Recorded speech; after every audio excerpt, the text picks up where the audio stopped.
Our lives are shaped as profoundly by personality as by gender or race, and the single most important aspect of personality, the north and south of temperament, is where we all fall on the introvert-extrovert spectrum. Yet, today we make room for a remarkably narrow range of personality styles. We're told that to be great is to be bold, to be happy is to be sociable. We see ourselves as a nation of extroverts, which means that we lost sight of who we really are. Depending on which study you consult, 1/3 to 1/2 of Americans are introverts. In other words, 1 out of every 2-3 people you know. If you're not an introvert yourself, you're surely raising, managing, married to, or coupled with one. If these statistics surprise you, it's probably because so many people pretend to be extroverts. Closet introverts pass undetected on playgrounds, in high school locker rooms, and in the corridors of corporate America. You only have to raise the subject of this book with your friends and people you know to find that the most unlikely people consider themselves introverts. It makes sense that so many introverts hide even from themselves. We live with the value system that I call the extrovert ideal. The universal belief that the ideal self is outgoing, alpha, and comfortable in the spotlight. The typical extrovert prefers action to contemplation, risk-taking to heat-taking, certainty to doubt.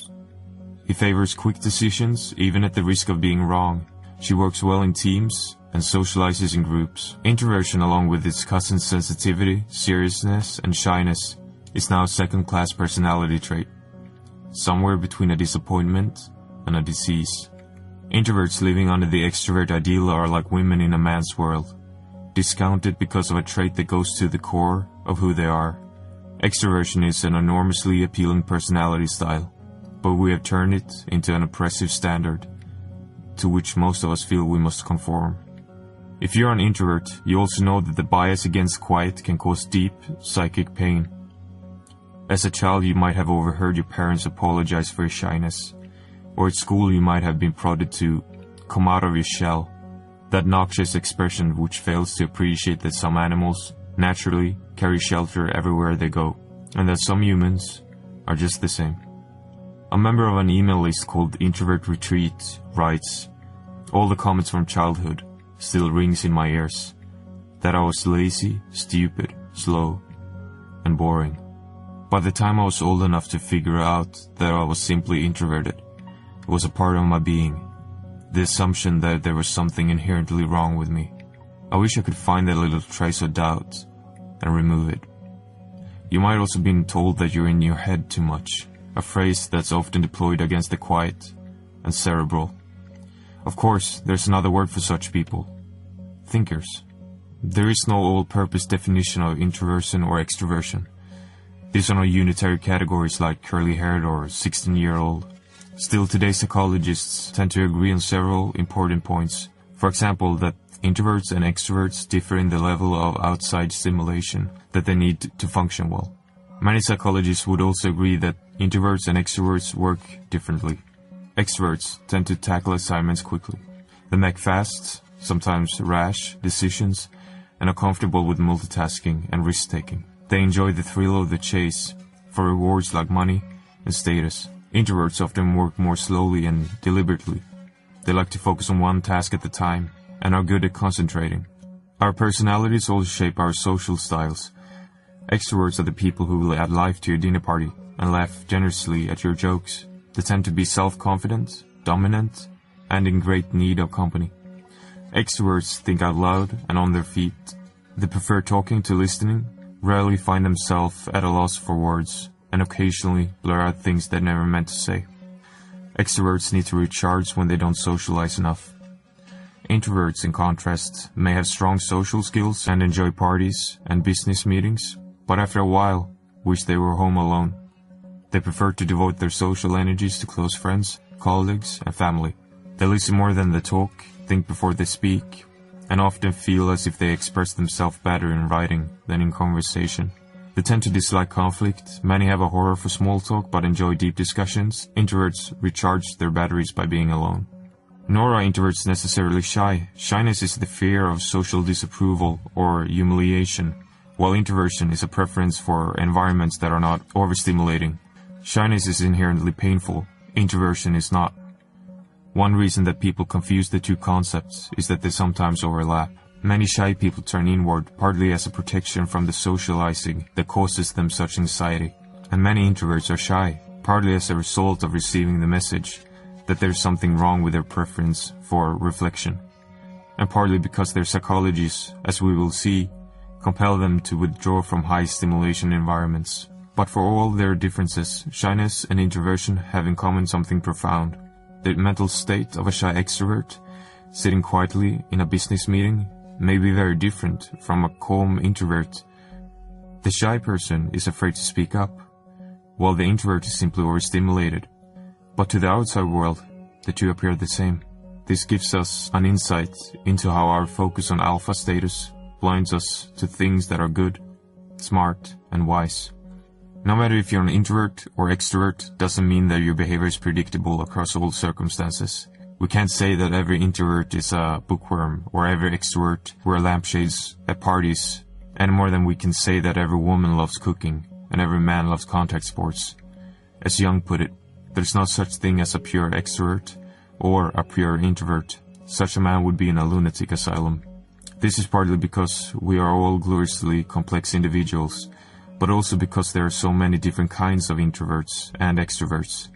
Introversion and extroversion interact with our other personality traits and personal histories, producing widely different kinds of people. In the culture of character, the ideal self was serious, disciplined, and honorable. What counted was not so much the impression you made in public as you behaved in private.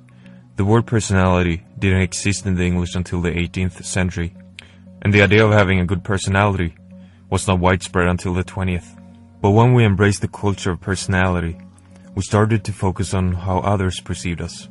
We became captivated by people who were bold and entertaining.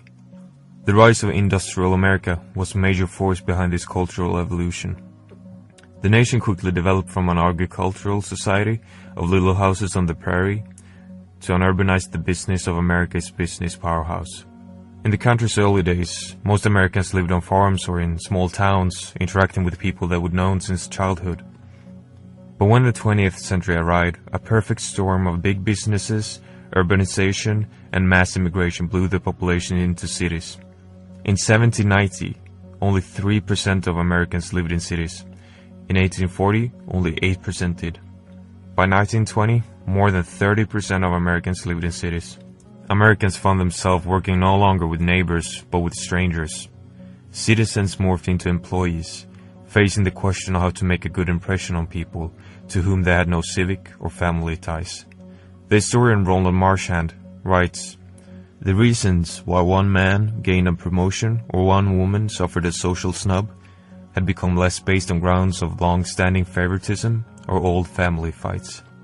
In the increasingly anonymous business and social relationship of the age, one might suspect that anything, including a first impression, made the crucial difference." Americans responded to these pressures by trying to become salesmen who could sell not only their company's latest gizmo, but also themselves. Americans also received advice on self-presentation, whether they liked it or not, from the advertising industry. While early print ads were straightforward product announcements, Eaton's Highland linen, the freshest and cleanest writing paper.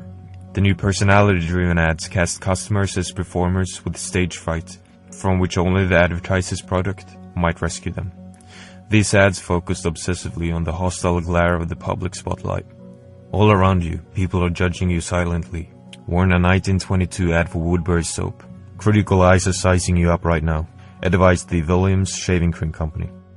Child guidance experts of the 1920s set about helping children to develop winning personalities. Until then, these professionals had worried mainly about sexually precocious girls and criminal boys.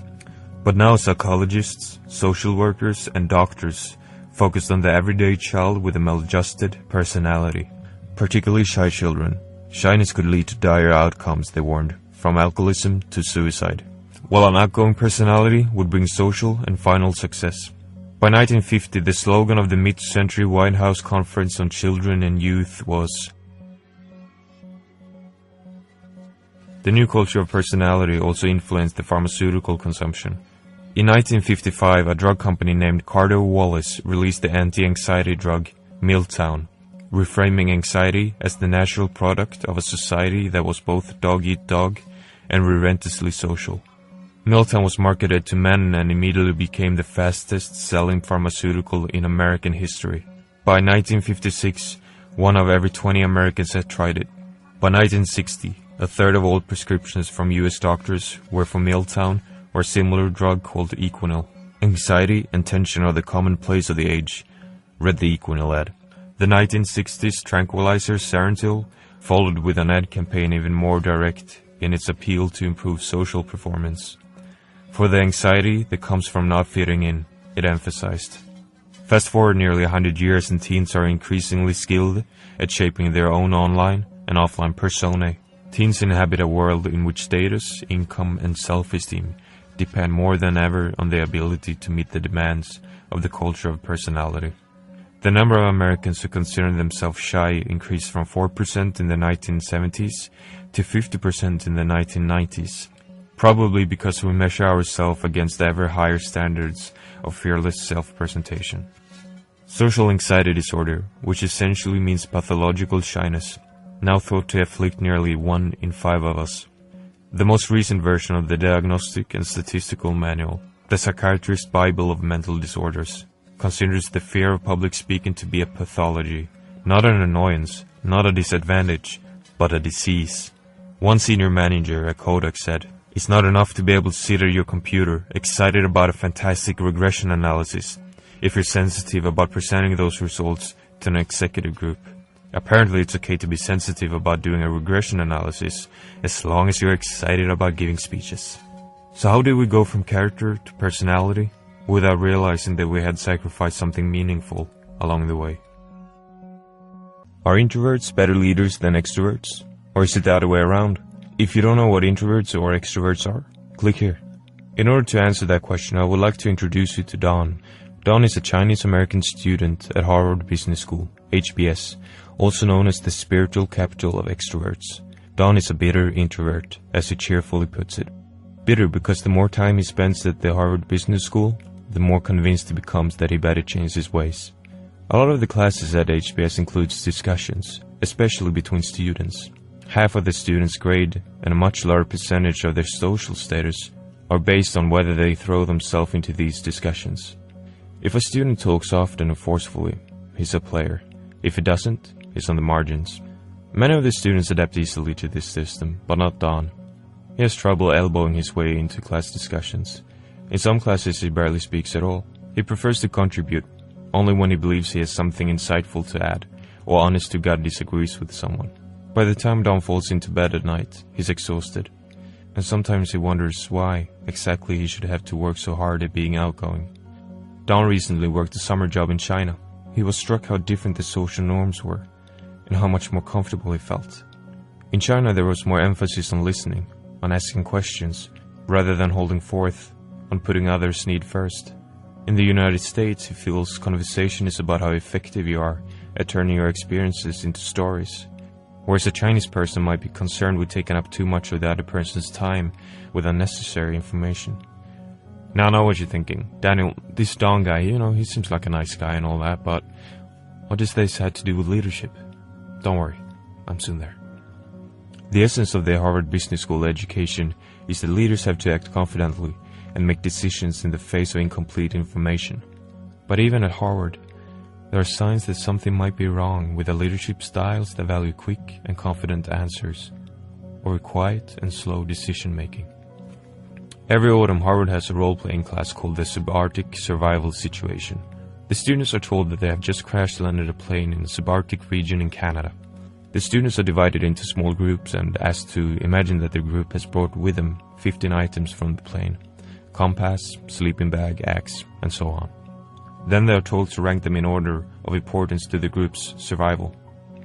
First, the students rank the items individually, then they do so as a team.